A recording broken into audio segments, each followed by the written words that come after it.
We're very excited about the first day in our new region. And when the lights come down, I wanna feel you standing next to me.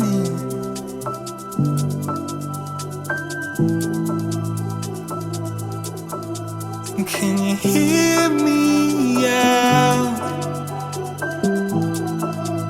There's a lifetime in front of me.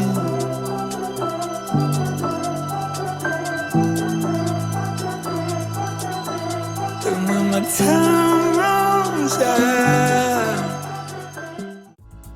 So now that you know a little bit more about me, I want to let you know why I'm interested in being a TopX RVP. So I've been in the RVP role now for 4 years, and I want to say it is an honor to be endorsed and considered for this opportunity. And thank you for your time in watching this video. It really does mean so much to me. And I was reflecting on the countless interviews I've done over my career with people who were looking to be part of our organization. And one of the questions I'm asked is about professional development and what type of opportunities we have. And we have so many, but this platform is a big one, and I'm well aware of that. And I want to let you know why I think it's so special. And really because it's not just an opportunity to learn, but to do so in a hands-on way and collaborate with other peers and people, stakeholders in the organization that impacts the bottom line immediately. And whether that's people, a broken window we're trying to fix, or just driving revenue for the organization, it is immediate impact and hands-on learning. And it also aligns really well with one of my personal philosophies, which is, did I leave you better than I found you? Which I happen to have right behind me at all times. My why is about 2 things. Number 1, impacting people. Number 2, being a great role model to people in the organization, my kids. Of course, who doesn't want to hear, Mommy, I'm so proud of you. I want to be like you when I grow up, right? But I've been at this company for 18 years, and I'm on the upswing of my career as far as I'm concerned. And every day I come in with a fresh set of eyes, genuinely curious about the business and wanting to grow and impact the organization, and we are just getting started. But with all that being said, I also start thinking about a legacy. I want to look back and I want people to say, wow, she was obsessed with finding a better way. She had a genuine love and curiosity for people, and she was a great role model to many.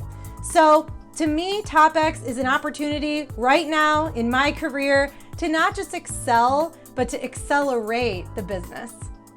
Why am I the obvious choice? Well, innovation is rewarded, but we all know execution is worshipped. And whether or not I'm part of the TopX RVP platform, I'm never gonna stop looking at broken windows. Recently, Matt Stouffer was in a meeting of the minds, and he was talking about the responsibility that we have to the organization in the role that we're in as an RVP, and that it's more than just driving production. It's about saying something when you see something and getting the right stakeholders involved. And I'm confident that I've not only done that over the last 18 years, but I also have several examples recently that we'll dive into about how I've done that. And this will give me the opportunity to continue to do that. So let's jump right into some of the things that I'm actively working on and how I'm learning from them in the business right now. So my life pretty much is all things Project Evergreen.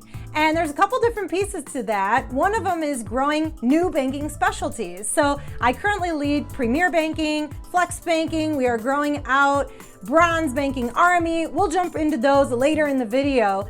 But Project Evergreen is all about banker retention. And there's a couple different pieces to it behind the scenes that I want to touch on about what I'm working on and how I'm growing. So the first thing that I've been able to impact was to help remove banking leaders from doing hiring for our mortgage bankers. And we proved that Falcon hires are just as impactful as our mortgage banking leaders spending time doing hiring. And we've now been able to save over 600 hours every single month for our banking leaders to focus on driving and impacting production, which is great. The second thing that I am just starting to work on is reimagining a banker's first year within the organization. And when I was in the first meeting talking about recruiting and retention, I noticed that Belle Haroon was an amazing communicator, and I was so impressed with how she was able to navigate quickly, get solution focused, get results, and just move things forward. And I thought to myself, wow, that's someone that I would really love to grow and connect with. So I reached out to her, and now I am meeting with Belle every single month and other people like Tim Martin, and really trying to do what I can to learn, grow, and be a liaison for mortgage banking to help grow our business in a different way and think about it in ways that we haven't before.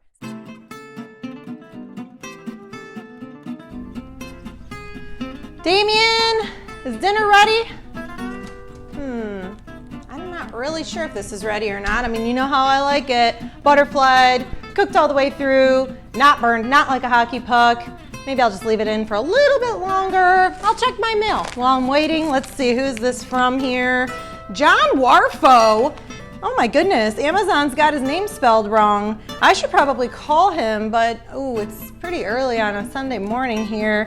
Maybe I should wait, or maybe he knows, or maybe he's just got a lot going on. Maybe Crystal, I should probably call his wife Crystal and let her know. What if they're not getting packages? I don't know, let's just see what's inside of here. Oh my goodness. Real cute, John. You know what? Point taken. I'm gonna go ahead and take this dinner out of the oven because done is better than perfect. We just talked about constructive criticism I received, but feedback is definitely a two-way street. And any leader that I've worked with over time, I have always given direct feedback to. Why? Well, simply because I care. And whether you have food on your teeth or you're just showing up at work in a way that you may not mean to, I have no problem telling you that. One specific example that comes to mind is when a new leader transitioned into the specialty that I had been working on for years, and it felt like he came in guns a-blazing with something to prove. So in meetings with others who had also been working on the specialty for quite some time, you could really see their physiology change as some of his critical comments kept coming. And I'm not gonna lie, there might have been a few moments where I felt like this, but I also knew this person. And a philosophy that I've subscribed to is API, assume positive intent. I know that person had positive intent, but they were showing up in a critical way. From our experience in Leader to Leader, having worked on the wheel, I immediately thought about courageous authenticity.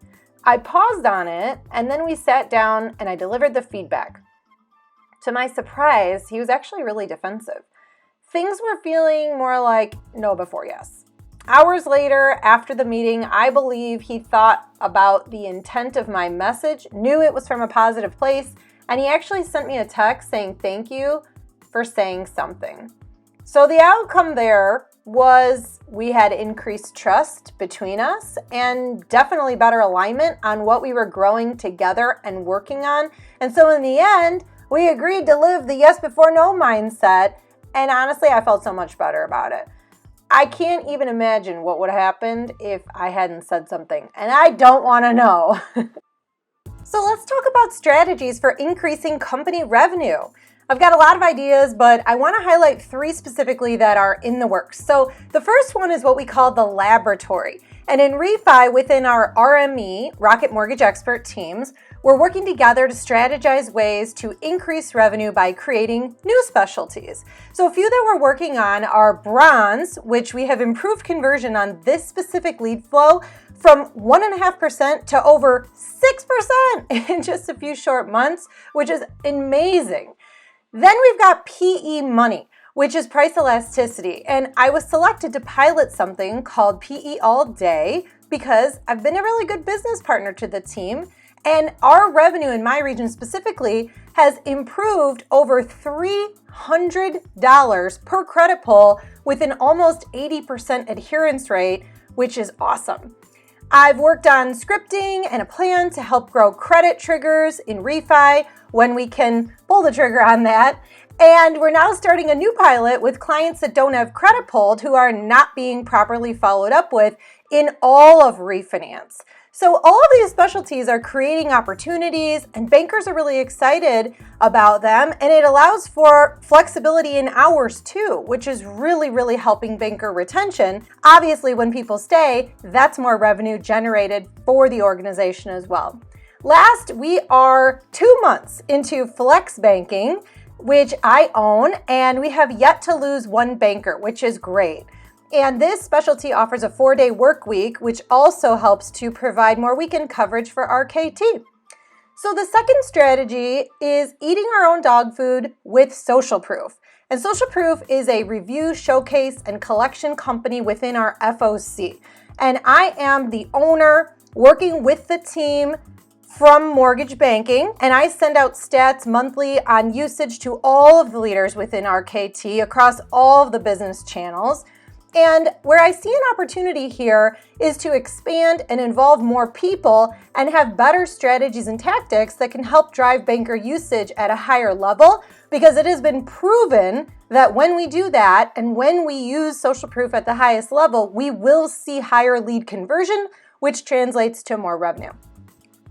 The third strategy is a new idea, which is to test Foundation or Rock Connections folks to pull credit prior to transferring to a mortgage banker.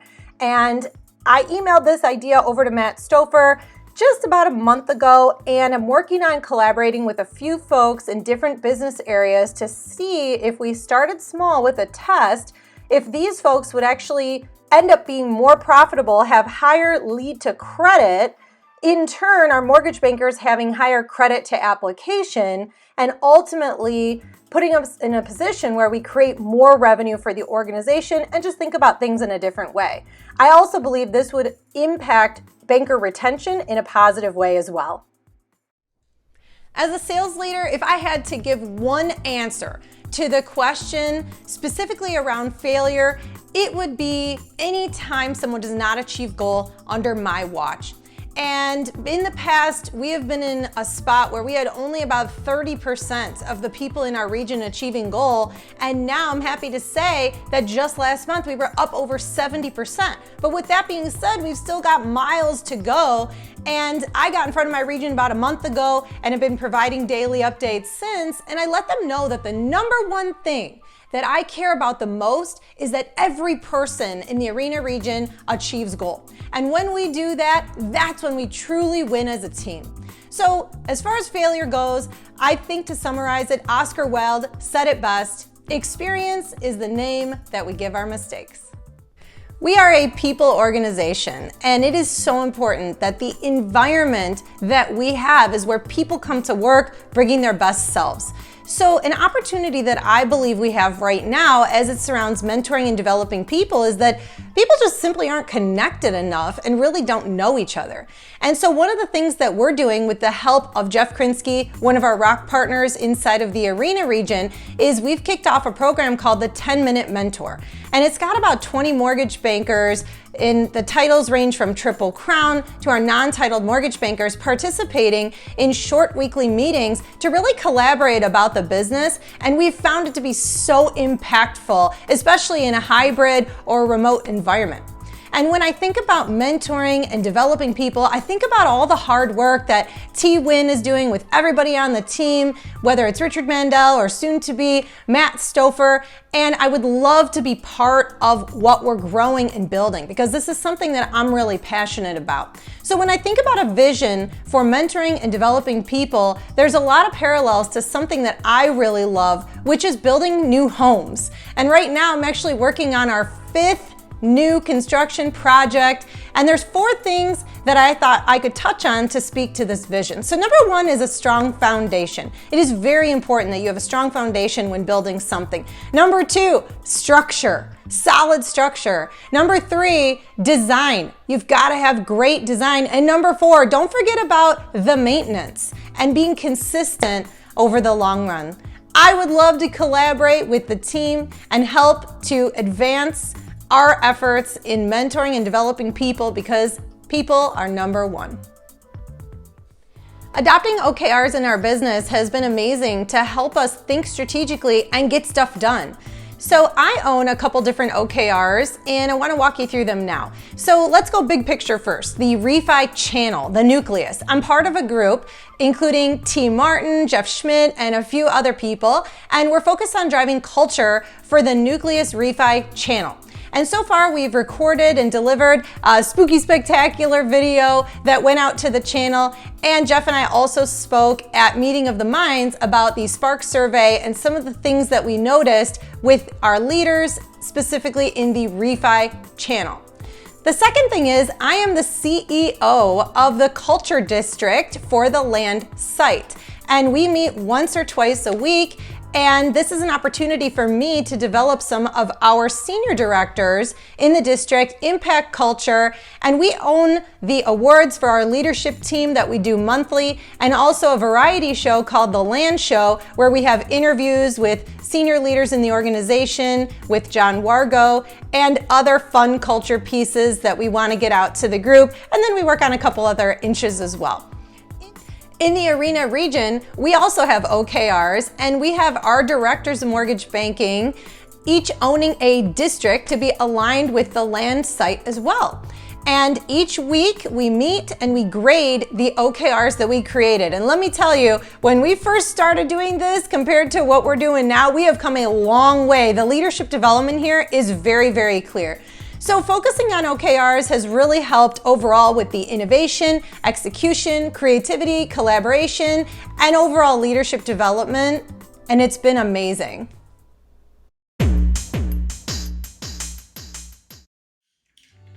Okay, now tell me what you're doing. I'm transforming it. Thank you very much. Thank you very much. Thank you very much.